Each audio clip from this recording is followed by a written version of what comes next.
Que a graça e a paz do Senhor Jesus esteja contigo.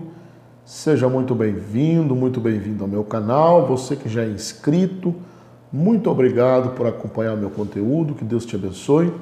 Se você é novo por aqui, não conhece o meu canal, eu sou o pastor Rogério Lourenço e este é o canal onde nós estudamos a escola bíblica dominical na classe dos adultos e dos jovens nas revistas da CPAD. E se você não é inscrito, ajude aí o meu canal inscrevendo-se, acionando o sininho das notificações para você ficar notificado de todas as postagens aqui do canal. Compartilhe este vídeo nas suas redes sociais, se você quiser me ajudar e puder fazer o meu canal divulgado por aí. Também deixe o like, assista o vídeo até o canal, até o final, deixe o like para nos ajudar a fortalecer o nosso canal, tá bom? Eu te agradeço. Se você fizer isso, Deus vai te abençoar em nome de Jesus. Hoje nós vamos estudar mais uma lição na classe dos jovens, que é a lição de número 11, que por sinal nós estamos chegando ao final do primeiro trimestre de 2022. O título da lição é o sétimo sinal. Jesus ressuscita Lázaro. Nós estudamos no início desta revista que João ele registrou 7 sinais feitos por Jesus para mostrar e demonstrar claramente a sua divindade. E hoje nós vamos estudar o último desses sinais, que é a ressurreição de Lázaro. O texto principal diz: Disse-lhe Jesus, eu sou a ressurreição e a vida. Quem crê em mim, ainda que esteja morto, viverá. João capítulo 11, versículo de número 25. O resumo da lição é uma frase bem curta, mas bem forte, que diz: Jesus tem o controle a respeito da vida e da morte.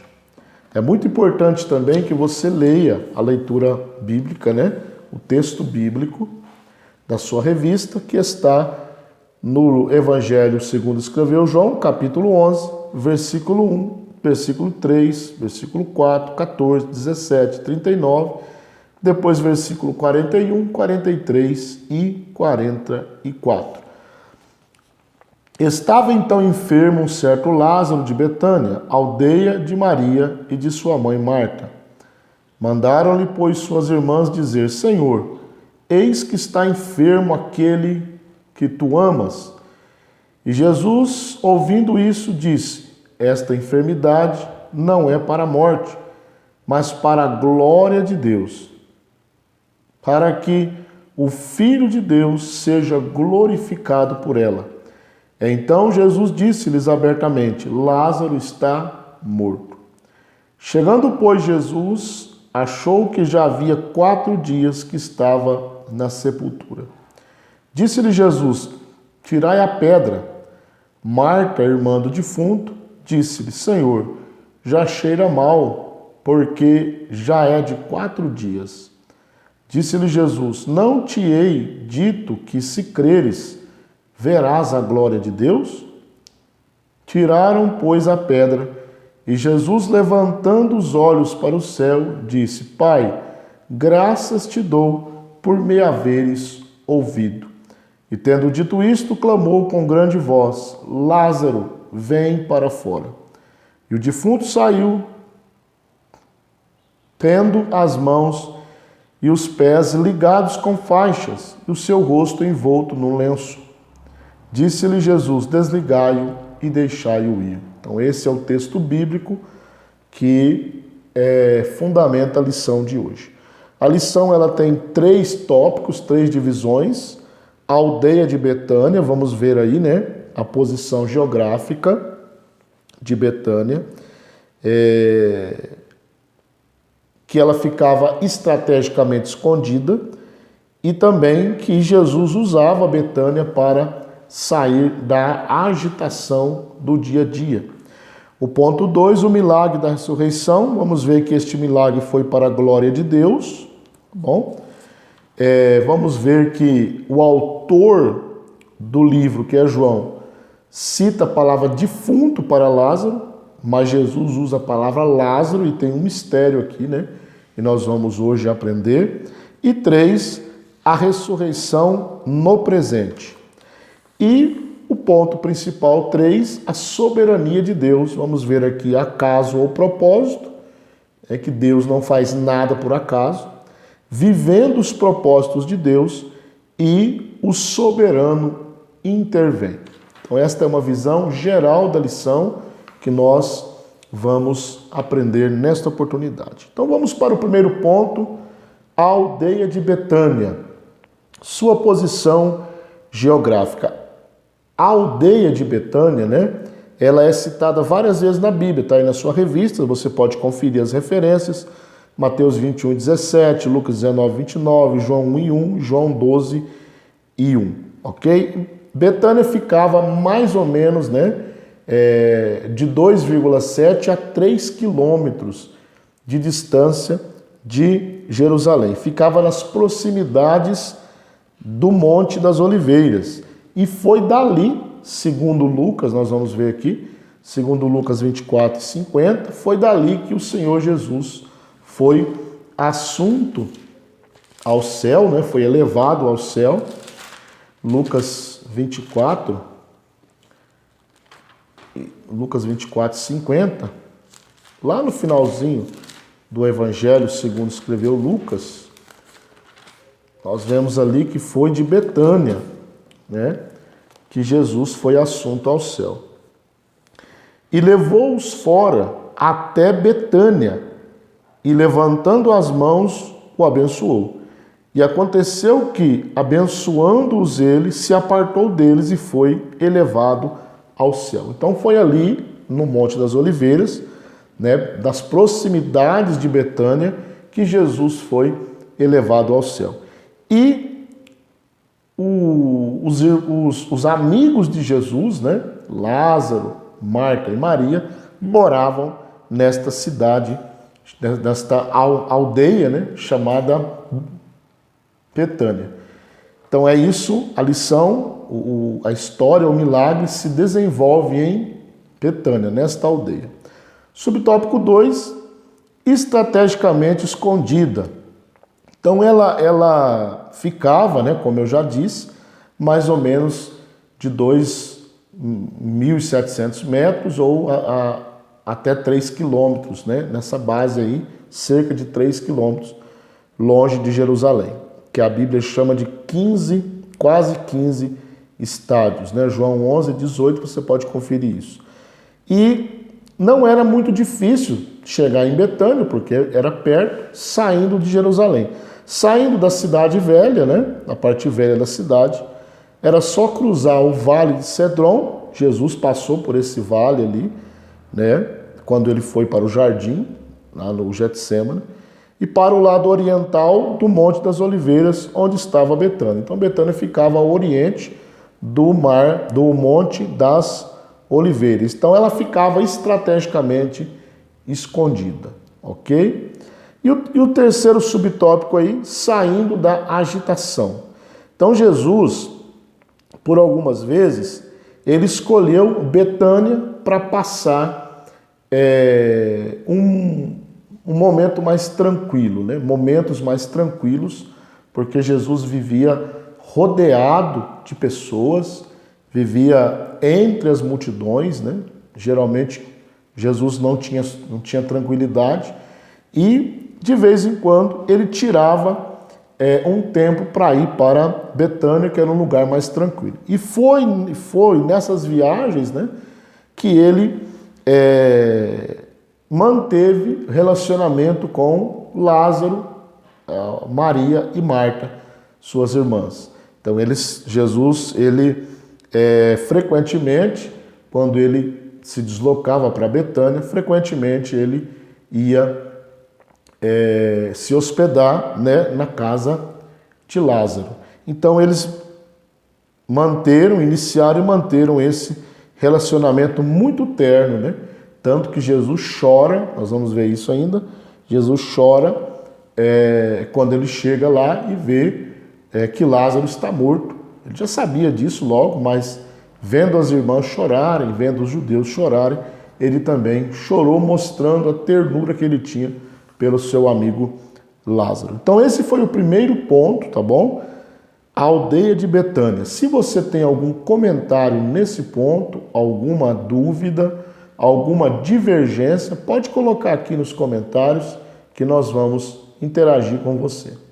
Então, ponto 2, ponto principal número 2, o milagre da ressurreição. Subtópico 1, para a glória de Deus. Então, a expressão glória de Deus aqui nesse texto tem um lugar central no texto, porque Jesus disse aos discípulos, né, que a enfermidade de Lázaro era para que o Filho de Deus fosse glorificado por ela. Então era para a glória de Deus. Então Lázaro não ficou doente por acaso, digamos assim, não morreu por acaso, mas a sua enfermidade e, consequentemente, a sua morte foram para glorificar o Filho de Deus. Nós devemos lembrar que o Evangelho de João, ele tem o objetivo, e os sinais também têm, de mostrar a divindade de Jesus, a divindade de Cristo. Então, por isso, aquela enfermidade era para glorificar o nome do Filho de Deus. Então, aquele milagre era um sinal da divindade de Jesus. Eu acabei de dizer que o Evangelho de João focaliza mais a divindade do Senhor Jesus Cristo, né? Então, João precisava incluir esse milagre, né, que mostra o poder de Cristo sobre o terrível inimigo que é a morte. Mostrando que Jesus é Deus, João registra este milagre, mostrando que o Deus Todo-Poderoso, Jesus Cristo, ele tem poder sobre a morte, poder sobre tudo e principalmente sobre a morte. Subtópico 2, defunto ou Lázaro. João, ele usa a palavra defunto, né? Ele usa a palavra defunto no texto, mas o interessante é que quando Jesus ele vai exclamar, né? E vai operar o milagre, ele vai chamar Lázaro para fora do túmulo, ele não usa a palavra defunto. Ele não diz, né? Defunto, sai para fora. Não, ele chama Lázaro pelo nome. Lázaro, sai para fora. Isso é interessante, sabe por quê? Porque Jesus não fala com defuntos. Olha que coisa interessante isso aqui, né? Enquanto nós aqui perdemos a comunicação com as pessoas que morrem, para Deus, a única mudança que há é que os que morreram deixam sua habitação terrena. Mas para Deus, eles continuam a existir em alma e espírito. A alma e o espírito deles ainda está vivo, ainda estão vivos. O corpo morreu, mas a alma e o espírito ainda estão vivos. E por isso que Jesus chama Lázaro de Lázaro, porque Lázaro ainda vivia, o seu corpo estava no sepulcro, mas a sua alma está viva. Lá em Lucas 20, versículo 38, nós vemos essa verdade, que Deus não é Deus de mortos, mas de vivos, porque para Ele vivem todos. Ok? Então ele chama Lázaro, sai para fora, e não defunto, como João usa no seu livro. Jesus chama Lázaro de Lázaro, porque ele estava vivo em espírito e alma. Subtópico 3, a ressurreição no presente. Então, Marta, nós temos aqui Marta e Maria, né? Marta, ela demonstrou muito conhecimento teológico, né?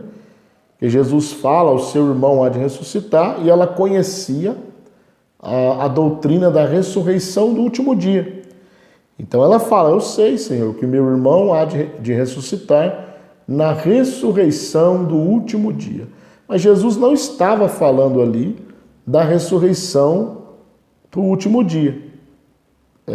Então aqui nós vemos o seguinte: Marta, ela tinha um conhecimento teológico, digamos assim.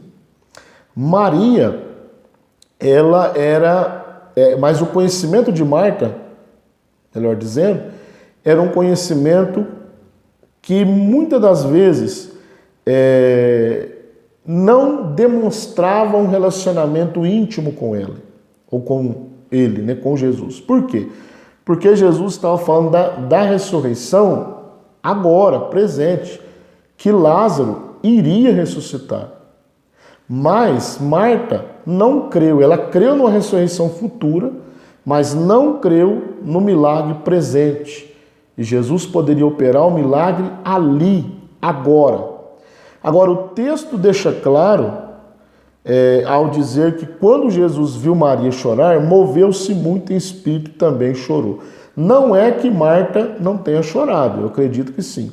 Mas Maria, ela demonstrou uma sensibilidade maior do que de Marta. Por quê? Porque Maria dá uma impressão pela história, pelo texto sagrado, que Maria ela era mais emotiva e mais dedicada, né? E cria mais em Jesus Cristo. Dá uma impressão, não estou afirmando nada disso, né? E aqui nós podemos extrair uma lição sobre isso, do conhecimento teológico de Marta e muitas vezes a sua incredulidade, digamos assim, e o relacionamento mais íntimo de Maria com Jesus. Nós extraímos a lição de que o conhecimento teológico é importante. Você precisa realmente conhecer a Bíblia Sagrada. Se for possível, faça um curso, você é jovem ainda, né? Faça um curso teológico, estude, leia bastante. Mas o conhecimento teológico é importante, mas não sem quebrantamento, porque é o quebrantamento que alcança o coração de Deus. O que o salmista diz no Salmo 51 e verso 17? Salmo 51, verso 17, diz o seguinte: os sacrifícios para Deus são um espírito quebrantado, e a um coração quebrantado e contrito não desprezarás, ó Deus. Então, Maria estava quebrantada, né? Então, essa era a diferença. Ela sempre estava aos pés de Cristo, ouvindo, aprendendo e mantendo relacionamento com Ele. Então, esse foi o segundo ponto. Bom, aprendemos aqui o milagre da ressurreição. Se você puder deixar um comentário e quiser deixar um comentário aqui, né, já deixar o like aí também. Se você não deu o like ainda, deixa o like aí, porque fortalece muito o canal. E se você tem alguma dúvida nesse ponto, alguma discordância também, pode colocar aqui. Nós estamos aqui para interagir com você. Vamos para o terceiro e último ponto principal, então, a soberania de Deus. A soberania de Deus é uma das doutrinas bíblicas mais difíceis de entender e de aceitar. Por quê? Porque a soberania de Deus, muitas vezes, ela vai, talvez na maioria das vezes, vai contra a nossa vontade. E aceitar a soberania de Deus é algo muito difícil para o ser humano. E aqui nós vamos ver a soberania de Deus sobre a morte. Então, subponto 1, acaso ou propósito? Deus não fez e nada faz por acaso. Sempre tem um propósito perfeito em todas as coisas. Então Jesus, ele poderia muito bem ter ido, nós falamos aqui que era 3 quilômetros, não chegava a 3, cerca de 3 quilômetros de Jerusalém para Betânia.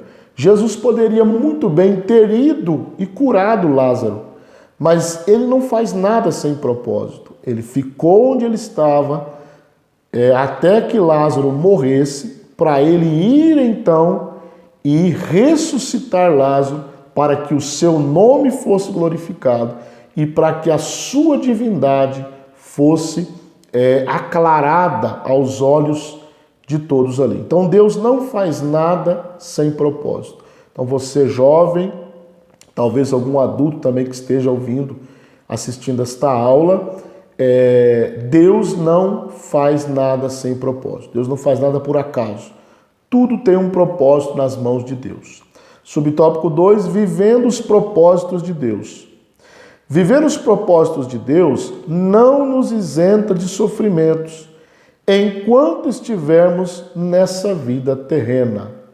Então isso aqui é uma verdade que você precisa entender, principalmente você jovem, que está aí, tem a vida toda pela frente.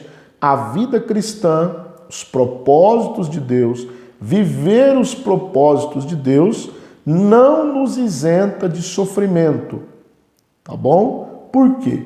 Porque Deus é soberano e às vezes Ele permite que nós passemos por dificuldades e problemas para vivermos os seus propósitos.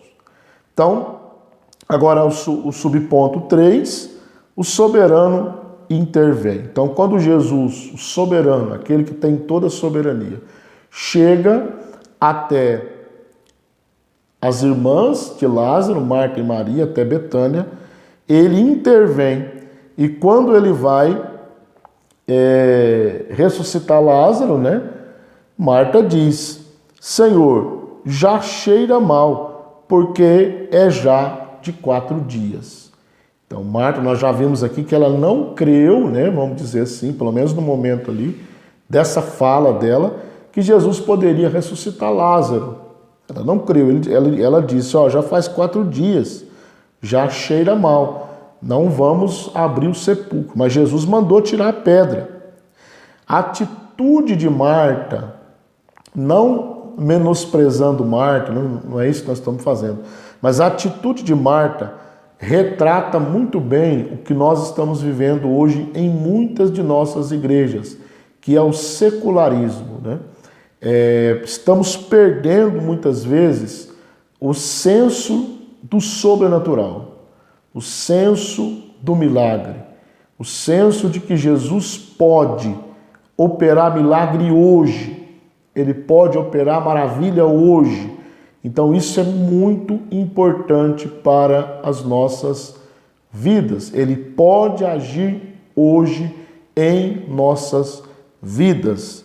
E ele pode agir no futuro, sim, mas ele pode agir hoje também em nossas vidas. Então esse ponto 3 falou aí da soberania de Deus. Soberania de Deus. Então espero que esta lição é o último sinal registrado por João, no seu evangelho. Espero que essa lição sirva de bênção para a tua vida, Sirva de bênção e de edificação para a sua vida espiritual. Que Deus em Cristo te abençoe e até a próxima aula.